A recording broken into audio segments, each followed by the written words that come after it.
कहते हैं कि गोरखा जब हथियार उठा लेता है तो दुश्मन बिना युद्ध किए ही उसके आगे नतमस्तक हो जाता है। रेजिमेंट है जिसकी बहादुरी को पूरा विश्व मानता है। गोरखा रेजिमेंट बलिदान का दूसरा नाम है। इसी रेजिमेंट के भरोसे तो अंग्रेजों ने हिटलर से टक्कर ली और हिटलर इस रेजिमेंट से इतना प्रभावित हुआ कि वो भी इस रेजिमेंट की बदौलत पूरी दुनिया को जीत लेना चाहता था। देश में जब भी संकट के बादल गहराए तब तब इसी रेजिमेंट को याद किया गया। अपनी मिट्टी के लिए पलक झपकते ही जान कुर्बान करने को तैयार, हाथ में खुखरी हो तो ये मौत को भी सबक सिखाने का मादा रखते हैं।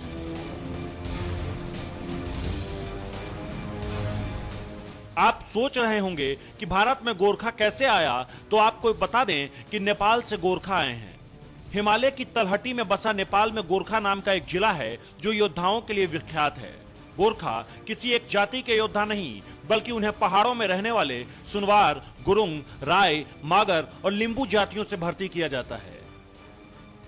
गोरखाओं को लेकर कहते हैं कि गोरखा जब अपनी खुखरी निकालता है तो वह दुश्मनों का खून बहाए म्यान में नहीं जाता।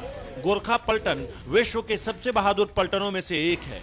गोरखा पलटन भारतीय सेना से 1815 में जुड़ी थी। 1814 से लेकर 16 के आंग्लो नेपाल युद्ध में गोरखा सेना की लड़ाई की तरकीब और उनकी बहादुरी से ब्रिटिश इतने खुश हुए कि गोरखा को ब्रिटिश भारतीय सेना से जोड़ लिया। अगर आप ये सोच रहे होंगे कि गोरखा आर्मी सिर्फ भारत की सेना में है तो आप गलत हैं। नेपाली आर्मी और भारतीय आर्मी के गोरखा रेजिमेंट के अलावा ब्रिटिश आर्मी का गोरखा ब्रिगेड भी बहादुरी के लिए मशहूर है। अपनी बहादुरी से गोरखा पलटन ने कई युद्ध जीते हैं, जैसे 1947-48 में उरी सेक्टर, 1962 में लद्दाख, 1965 और 1971 में जम्मू और कश्मीर। श्रीलंका भेजी गई शांति फोर्स में गोरखा पलटन भी थी। गोरखा पलटन के लिए ऑफिसर्स को गोरखा भाषा सीखनी पड़ती है।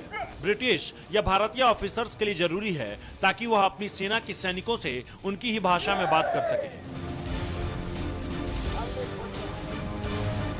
गोरखा पलटन के नियमों के अनुसार दशहरा पर भैंसे की बलि देने का रिवाज है और यूनिट के सबसे जवान सैनिक को यह अवसर मिलता है।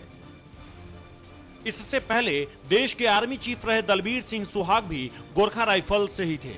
महाराजा रणजीत सिंह ने भी इन्हें अपनी सेना में स्थान दिया था। गोरखा रेजिमेंट को बहादुरी और अदम्य साहस की वजह से इंडियन आर्मी लड़ाकू नस्ल मानती है। इस वजह से गोरखा रेजिमेंट को कई सुविधाएं भी दी जाती है। भारत के लिए भी गोरखा जवानों ने पाकिस्तान और चीन के खिलाफ हुई सभी लड़ाइयों में शत्रु के सामने अपनी बहादुरी का लोहा मनवाया था। गोरखा रेजिमेंट को इन युद्धों में अनेक पदकों और सम्मानों से अलंकृत किया गया, जिनमें महावीर चक्र और परमवीर चक्र भी शामिल है।